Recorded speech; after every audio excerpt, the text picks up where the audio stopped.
Հայաստանի Հանրապետության Պաշտպանության նախարարության, Ներքին գործերի նախարարության, Ազգային անվտանգության ծառայության ծառայողներ, ողջունում եմ ձեզ։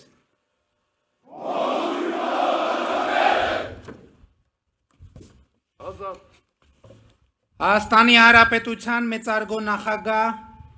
Ազգային ժողովի մեծարգո նախագահ, Սահմանադրական դատարանի մեծարգո նախագահ, օրենսդիր, գործադիր, դատական իշխանության հարգելի ներկայացուցիչներ, պարոնայք գեներալներ և սպաներ,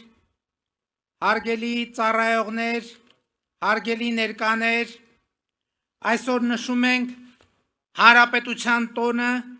որը կապված է մեր հազարամյա պատմության մի հիրավի շրջադարձային իրադարձության,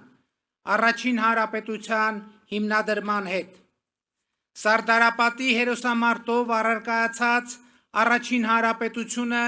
երկար կյանք չունեցավ։ Նրա գոյությունը տևեց ընդամենը 2 տարի, մի քանի ամիս։ Բայց Առաջին Հանրապետությունը մեզ 4.5 դար պետականազուրկ եղած ազգից կրկին վերածեց պետականակերտ ժողովրդի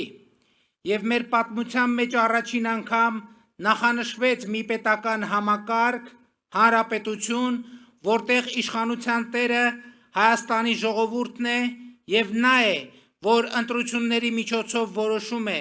թե ով և ինչպես պետք է կառավարի պետությունը։ Առաջին Հանրապետությունը թարմացրեց,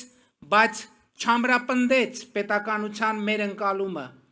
սերմանեց, բայց չարմատավորեց ժողովրդապետությունն ու ազատությունը մեզանում, որովհետև դրա ժամանակը չունեցավ։ Իսկ Խորհրդային Միության գոյության գրեթե ողջ ընթացքում Առաջին Հանրապետությունը թիրախավորվեց որպես չարիք, ծաղրի ու արհամարանքի առարկա դարձավ։ Կայսրությունը դրանով նպատակ էր հետապնդում ոչնչացնել անկախ պետության այն ծիլերը, որ մեր գիտակցության մեջ կարող էր վերընձյուղած լինել Առաջին Հանրապետությունը։ 1991 թվականին, երբ Հայաստանը կրկին անկախացավ, թվում էր, թե 70-ամյա պրոպագանդան խորը հետք չի թողել մեզանում, անկախ և ինքնուրույն լինելու մեր վախերը հաղթահարված են։ Բայց հիմա արդեն Երրորդ Հանրապետության պատմության հետահայաց վերլուծությունը ակնհայտ է դարձնում, որ պետականության նկատմամբ կամահարանքը, ինքնիշխանությունից ու ինքնուրույնությունից մեր վախերը լիարժեք հաղթահարված չեն։ Պատմությունն ու աշխարհը մենք շարունակում ենք հաճախ ընկալել այն բանաձևերով, որ ԽՍՀՄ կայսերական քարոզչությունը հետևողականորեն սերմանել է մեզանում։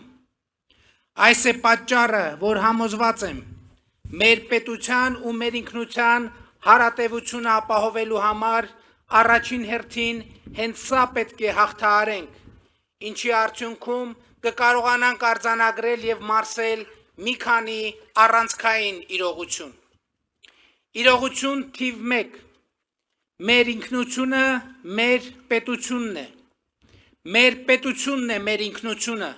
որովհետև բոլոր այն հատկանիշներն, որ պայմանավորում են մեր ինքնությունը, ձեռք են բերվել, ձևավորվել ու հաստատվել են պետականության շնորհիվ, այսինքն պետականության գոյության պայմաններում, պետական որոշումներով և կամ պետական աջակցությամբ։ Իրողություն թիվ 2. 29743 քառակուսի կիլոմետր միջազգայինորեն ճանաչված տարածքով Հայաստանի Հանրապետությունը մեր ժողովրդի ոչ թե կորուստների, ձեռքբերումների արտահայտություն է։ Մեր ժողովուրդը հայրենիք փնտրելու կարիք չունի այլևս, հայրենիքի մասին երազելու անհրաժեշտություն չկա, որովհետև մեր երազանքները իրագործված են, հայրենիքը գտնված իդեմս Հայաստանի Հանրապետության, իդեմս պետության։ 2020 թվականից ի վեր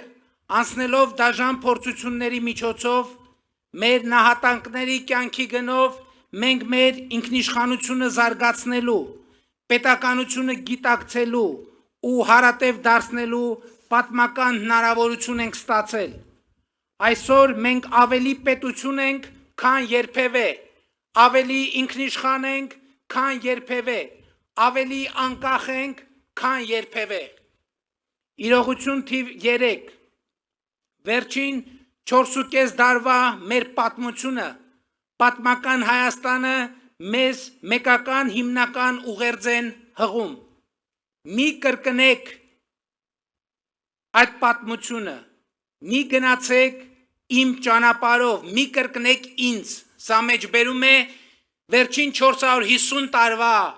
մեր պատմության և պատմական Հայաստանի ուղերձից։ Սրանք են այն ուղերձները, որ պատմությունը և պատմական Հայաստանը հղում են մեզ, և Հայաստանի Հանրապետության ժողովրդի ընտրությամբ ձևավորված կառավարությունը ըմբռնել և իրագործում է պատմական այս ուղերձը։ Իրողություն թիվ 4 Արտաքին ուժերի կողմից երաշխավորված անվտանգությունը խաբուսիկ է։ Մենք ինքներս ենք մեր անվտանգության երաշխավորը և այդ անվտանգության երաշխավորման գործուն միջոցներն են առաջին հերթին քաղաքական, դիվանագիտական գործիքները, անմիջական հարևանների հետ հարաբերությունների կարգավորումը, հարևանների և ոչ թե հեռավորների հետ խաղաղություն հաստատելը, և այս հենքի վրա բալանսավորված և բալանսավորման արտաքին քաղաքականություն վարելը և նրա ստեղծած հնարավորությունները։ Իրողություն թիվ 5 Պետությունը պատասխանատվություն է, ազատությունը պատասխանատվություն է, հանրության ու յուրաքանչյուր անհատի երկարաժամկետ ազատությունն ու բարեկեցությունը ուղիղ համեմատական են այս իրողության հանրային և անհատական գիտակցման և այդ գիտակցումից բխող վարվելակարգի հետ։ Ազատության և պետության նկատմամբ ունեցած պատասխանատվության շրջանցումը թե ազատության և թե պետականության կորստի ճանապարհ են։ Այդ պատասխանատվության կատարման որակն ու այդ պատասխանատվության նկատմամբ ունեցած հարազատությունը յուրաքանչյուր քաղաքացու ազատության և բարեկեցության երաշխիքն են։ Հենց այս իրողություններն է արձանագրում իրական Հայաստանի գաղափարախոսությունը ընդգծելով հայրենիքը պետությունն է, սիրում ես հայրենիքդ, ուժեղացրու պետությունդ, անհատական ջանքով հարստացիր և հարստացրու, այստեղ հայրենիք, այստեղ հաց, այստեղ պետություն, այստեղ կաց, Հայաստանը իմ տունն է, ժողովուրդն իմ ընտանիքն է։ Հայաստանի Հանրապետության մեծարգո նախագահ, Ազգային ժողովի մեծարգո նախագահ, Սահմանադրական դատարանի մեծարգո նախագահ, օրենսդիր, գործադիր, դատական իշխանությունների հարգելի ներկայացուցիչներ, պարոնայք գեներալներ և սպաներ, հարգելի ներկաներ։ Դեպի Հայաստանի Հանրապետության հարատևություն, պետական անկախություն, ինքնիշխանություն, բարեկեցություն ու ազատություն տանող մեր ընթացքը մտնում է պատմականորեն վճռական փուլ։ Նախորդող շրջանում մենք ունեցել ենք անուրանալի հաջողություններ։ Հայաստանի և Ադրբեջանի միջև խաղաղության և միջպետական հարաբերությունների հաստատման համաձայնագրի նախագիծը համաձայնեցված և համաձայնագրի նախագծի շուրջ բանակցությունները ավարտված են։ Այժմ մենք Ադրբեջանի հետ երկկողմ խորհրդակցություններ ենք իրականացնում համաձայնագրի ստորագրման ժամկետների և հանգամանքների շուրջ համաձայնությունների հասնելու համար։ Հայաստանի և Թուրքիայի միջև հաստատված է ակտիվ երկխոսություն։ Հայաստանի և Իրանի Իսլամական Հանրապետության միջև հարաբերությունները գտնվում են աննախադեպ բարձր մակարդակի վրա։ Հայաստանի և Վրաստանի միջև հաստատված է ռազմավարական գործընկերություն։ Հայաստանի միջազգային հեղինակությունը աճում է տեսանելի կերպով, և այն փաստը, որ 2026 թվականին մեր երկիրը հյուրընկալելու է Եվրոպայի և աշխարհի երկու հեղինակավոր ու մասշտաբային միջոցառումներ՝ Եվրոպական քաղաքական համայնքի 8-րդ գագաթնաժողովը և կենսաբազմազանության կողմերի COP17 համաժողովը սրա տեսանելի ապացույցն են։ 2025 թվականի կարևորագույն իրողություններից մեկն այն է, որ Հայաստանի Հանրապետության բոլոր սահմանային կետերում այլևս սահմանային հսկողություն են իրականացնում բացառապես մեր երկրի սահմանապահները, մի բան, որ աննախադեպ է։ Մենք շարունակում ենք սերտ հարաբերություններ զարգացնել Ռուսաստանի Դաշնության և Չինաստանի հետ։ Միացյալ Նահանգների հետ հաստատել ենք ռազմավարական գործընկերություն։ Հնդկաստանի հետ մեր գործակցությունը խորանում է։ Ֆրանսիայի և Եվրամիության հետ մեր հարաբերությունները գտնվում են աննախադեպ բարձր մակարդակի վրա։ Հանրապետությունն ու ժողովրդավարությունը իրողություն են։ Բալանսավորված և բալանսավորման արտաքին քաղաքականությունը իրողություն է։ Ինքնիշխանությունը և անկախությունը իրողություն են։ Պետությունը իրողություն է, և մենք պետք է գնահատենք և փայփայենք այս ձեռքբերումները։ Մենք հաղթահարել ենք կորուստների պատմության շրջափուլը և թևակոխել ենք ձեռքբերումների պատմության մի խոստումնալից դարաշրջան։ Հոռետեսությունն ու հուսահատությունը այլևս Հայաստանի Հանրապետության ուղեկիցը չեն։ Հայաստանի Հանրապետության ուղեկիցը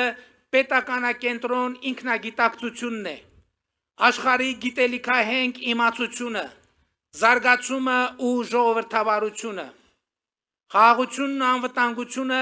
դառնալու են Հայաստանի Հանրապետության երկարաժամկետ ուղեկիցներ։ Պատերազմ չի լինելու է խաղաղություն։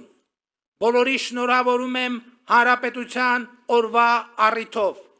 Փառք նահատակներին և կեցցե Հայաստանի Հանրապետությունը։